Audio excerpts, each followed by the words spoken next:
Welcome back to the deep dive. If you manage land for wildlife, optimizing habitat isn't just about gut feelings, it's really about biology, strategy. You don't just want deer around, you want healthy populations, right? And you want to make sure your land is maximizing its value ecologically and maybe even economically. So today we're doing a deep dive into the source material we've gathered. Our mission? Pretty simple. Pull out the most effective, actionable things you can do, like right now, for whitetail management. And we're really zeroing in on that critical factor, food availability. We want the insights that cut through some of the usual advice. And we really have to kick off by tackling a big myth. It's probably the most surprising thing we found in the sources. Most folks, hunters, landowners, they love that image of the big mature forest, towering trees. Right, seems ideal. But for whitetail nutrition, especially, in summer when they're growing, that belief is often, kind of misleading. We're going to show you why the green leaves from young forests, that new growth, are actually better, and how using that counterintuitive idea is maybe your fastest track to a healthier herd. Okay, interesting. But before we get into the specifics, like cutting trees and planting food, Right. let's just quickly define what we're talking about. Habitat improvement.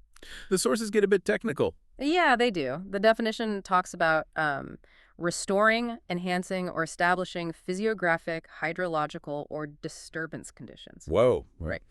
But what it boils down to is you, the landowner, you're actively managing the environment, often manipulating it. Oh, so.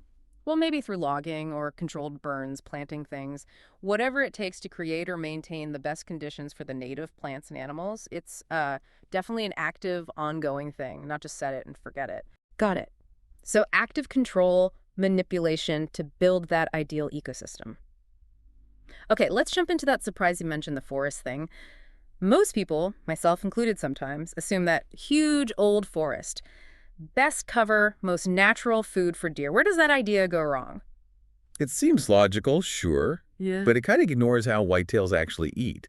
A mature forest gives you two things that aren't great for deer food: height and shade. Height and shade. Okay. Yeah, the canopy gets thick, right? So it shades out all that important stuff growing underneath, limits the understory growth.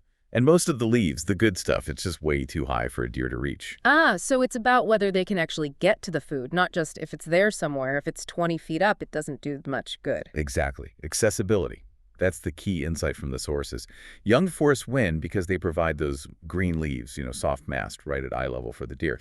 When you clear cut or manage a stand to let new stuff grow, you get this explosion of saplings, shrubs, briars, all offering easy-to-reach, high-energy food. Like setting up a buffet right where they can reach it. What about the actual quality of the food?